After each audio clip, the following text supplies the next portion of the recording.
الرحمن السلام علیکم۔ سب سے پہلے درود پاک، اللہم صلی علی محمد وعلی آل محمد وبارک وسلم۔ ہم اپنی زندگی میں مشکلات کا سامنا کیسے کر سکتے ہیں؟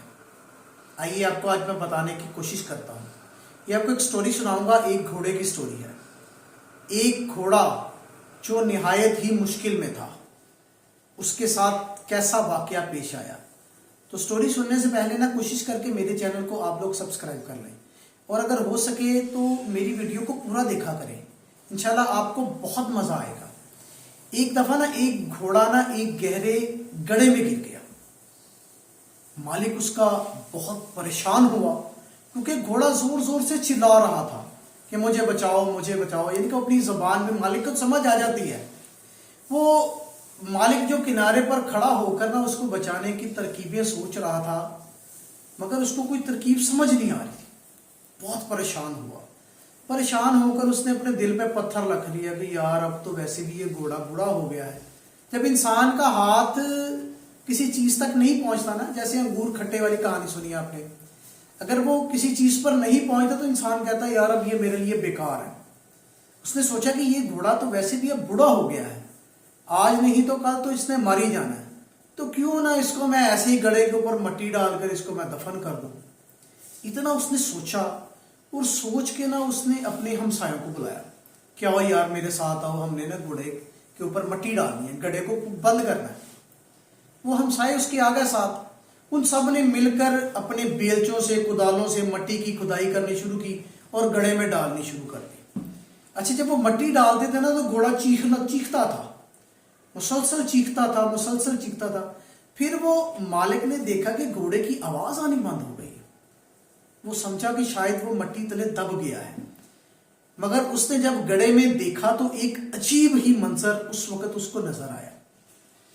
وہ منظر یہ تھا کہ وہ جب گھوڑے کے اوپر مٹی ڈالتے تھے نا، شروع میں گھوڑے کو گھبراہٹ ہو رہی تھی، مگر جب وہ مٹی ڈالتے تھے گھوڑا سمجھ گیا تھا کہ میرے اوپر یہ چیز آ رہی ہے۔ وہ اپنے اوپر سے مٹی کو اور کچرے کو ہٹا کر اپنے جسم کو ہلا کر پیچھے کر دیتا تھا۔ اس طرح وہ مٹی اور کچرا نیچے گر جاتا تھا اور گھوڑا ایک سٹیپ اوپر آ جاتا تھا۔ یہ سوچ کر وہ مالک کو حوصلہ ہوا کہ ہاں اب میں گھوڑے کو نکال سکتا ہوں۔ اس نے وہ مٹی اور وہ چیزیں ڈالنے کی جو کچرا وغیرہ تھا مقدار کو بڑھا دیا، ذرا تیز کام کرنے لگے۔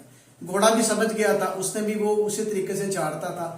بالآخر آہستہ ایک سٹیپ کر کے گھوڑا باہر آ گیا۔ وہ حالانکہ سلسلہ کافی دیر چلتا رہا، معاملات چلتا رہا، مگر گھوڑا سمجھدار تھا اور باہر آ گیا۔ یہ منظر دیکھ کر نا کسان اور اس کے جو پڑوسی تھے نا وہ سکتے میں آ گئے، ہل گئے، سوچنے لگے کہ یار ایسا بھی ہو سکتا ہے۔ اب ہم آتے ہیں دوسری سٹوری کی طرف۔ زندگی میں ہمارے ساتھ ایسے واقعات روٹین میں ہوتے رہتے ہیں۔ کبھی ہمارے کردار کے اوپر کیچڑ اچھالا جاتا ہے، کبھی ہمیں بازار میں گندا کیا جاتا ہے، ہماری کردار کشی کی جاتی ہے، ہمارے دامن کو داغدار کیا جاتا ہے، کبھی کبھار ہمیں باتوں کا نشانہ بھی بنایا جاتا ہے کہ تم اپنے گھر میں کرتے ہی کیا ہو، اگر تم اپنے گھر کو نہیں چلا سکتے تو گھر میں بیٹھ جاؤ۔ عورتوں کو بھی باتیں سننی پڑتی ہیں کہ تمہارے گھر کا یہ حالت، جب ہم گھر آتے ہیں تمہارے گھر کی حالت اتنی خراب ہوتی ہے، بچوں کے ساتھ تم سارا دن اسی طرح پڑی رہتی ہو۔ یا کاروبار میں کوئی بندہ اگر تھوڑا سا کمزور ہے تو اس بیچارے کو اتنا تنگ کیا جاتا ہے کہ وہ بیچارہ پریشان ہو جاتا ہے، کیونکہ آج کل کے جو کاروبار کے حالات ہیں نا، ہر بندہ پریشان ہے۔ صرف اور صرف وہ بندہ ایکسٹرا خرچ کر رہا ہے جو حلال کا نہیں کماتا۔ جو بندہ حلال کا کماتا ہے نا، وہ خرچہ بے شک زیادہ کرے گا مگر اپنی لمٹ پہ رہ کر کرے گا۔ اس کو پتہ ہے کہ میں حق حلال کا کما رہا ہوں۔ فار ایگزامپل کئی ہوتے ہیں بیچارے غریب لوگ جو 2-3 ہزار 1 ہزار 2 ہزار 3 ہزار سارا دن کا کماتے ہیں، اور کئی بیچارے نہیں کہوں گا، درمیانے طبقے کے لوگ جو 4-5 ہزار بھی کما لیتے ہیں، اور کئی ایسے رئیس ہیں جو 4-4 5-5 لاکھ بھی روزانہ کا کماتے ہیں۔ جو 4-5 لاکھ کماتے ہیں نا، اگر ان میں سے کوئی حلال کمانے والا نا، تو بلا وجہ وہ بھی نہیں ضائع کرتا، کیونکہ ہماری زندگی میں مشکلات انتہائی بڑھ چکی ہیں۔ لیکن گندگی کے اس گڑھے کے جس کے بارے میں ہم بات کر رہے تھے، اس سے بچنے کا طریقہ یہ نہیں ہے کہ ہم ان غلاظتوں کی تہہ میں دفن ہو کر رہ جائیں۔ کوئی بندہ ہمیں کچھ کہتا ہے تو ہم آگے سے چپ، بالکل نہیں۔ ہم کو بتائیں کہ بھائی ہم حق حلال کی خاطر، کمانے کی خاطر، زندگی کا مقابلہ کرنے کی خاطر اپنے گھر سے نکلے ہوئے ہیں۔ اب جو ہماری قسمت میں ہوگا ہمیں مل کر رہے گا، یعنی کہ کوشش کریں اپنی زندگی کو آگے بڑھائیں۔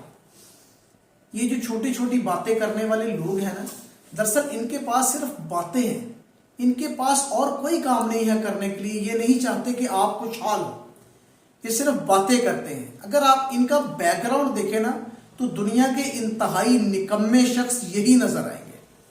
زندگی میں ہمیں جو بھی مشکلات پیش آتی ہیں نا، وہ پتھروں کی طرح ہوتی ہیں، مگر یہ ہماری عقل کے اوپر منحصر ہے کہ ہم ان پتھروں کے نیچے دب کر مر جائیں یا ان پتھروں کا ڈٹ کر مقابلہ کریں، ان پتھروں کو اپنی زندگی سے باہر نکال جائیں گے۔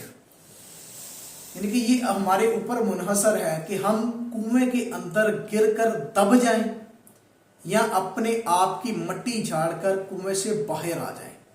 خاک ڈالنے والے خاک ڈالنے کی کوشش کرتے رہیں گے، مگر کوشش کریں انسان بنیں، اپنے آپ کو اشرف المخلوقات سمجھیں۔ کسی بھی چیز سے ہم کم نہیں۔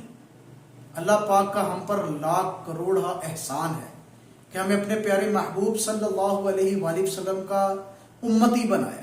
تو جو نبی پاک صلی اللہ علیہ وآلہ وسلم کا سچا اور پکا عاشق ہوگا نا، اس کو زندگی میں تو پریشانیاں تھوڑی بہت آ سکتی ہیں، مگر آخرت میں سرخرو ہوگا۔ انشاءاللہ زندگی میں بھی اللہ پاک کے پیارے محبوب کے صدقے ساری مشکلیں ٹل جائیں گی۔ جزاک اللہ۔